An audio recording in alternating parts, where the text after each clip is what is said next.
গত কয়েকদিনে একই উপজেলার একই তরুণীর সঙ্গে ছাত্রলীগ, আওয়ামী লীগ নেতা ও চেয়ারম্যান সহ অন্তত ৩ জনের অন্তরঙ্গ ভিডিও ভাইরাল হয়েছে। পরপর ৩ দিন সন্ধ্যার দিকে একই তরুণীর সঙ্গে ভিডিও ভাইরাল হওয়ায় বিষয়টি টক অব দ্য টাউনে পরিণত হয়েছে। সবাই ক্ষমতাসীন দলের হওয়ায় এলাকা জুড়ে চলছে আলোচনা সমালোচনা।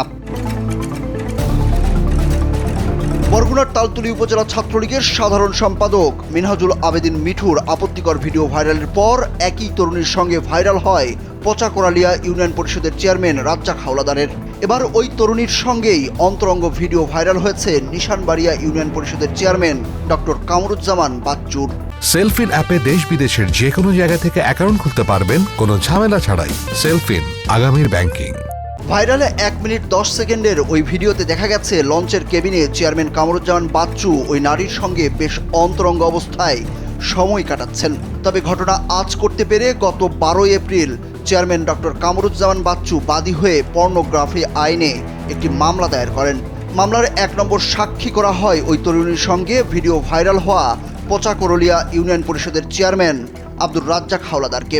এই মামলায় ওই নারীসহ 2 জনকে গ্রেপ্তার করেছে পুলিশ। তবে ভিডিও ভাইরাল হলে ইউপি চেয়ারম্যান কামরুজ্জামান দাবি করেন ষড়যন্ত্রকারীরা সুপার এডিট করে তার ভিডিও ছেড়ে তাকে বেকায়দায় ফেলার চেষ্টা করছে। তবে সাক্ষাৎকার দিতে রাজি হননি তিনি। পরে তার সঙ্গে একাধিকবার যোগাযোগের চেষ্টা করা হলেও তিনি মোবাইল ফোন রিসিভ করেননি।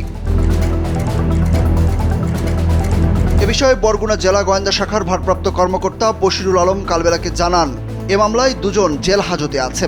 মামলার বাকি কার্যক্রম সহ তদন্ত চলমান। ওনার 2 জন গ্রেপ্তার আছে, তারা বিদ্যুৎ আদালত স্বীকারোক্তি জবাব দিয়েছে, আর বাকি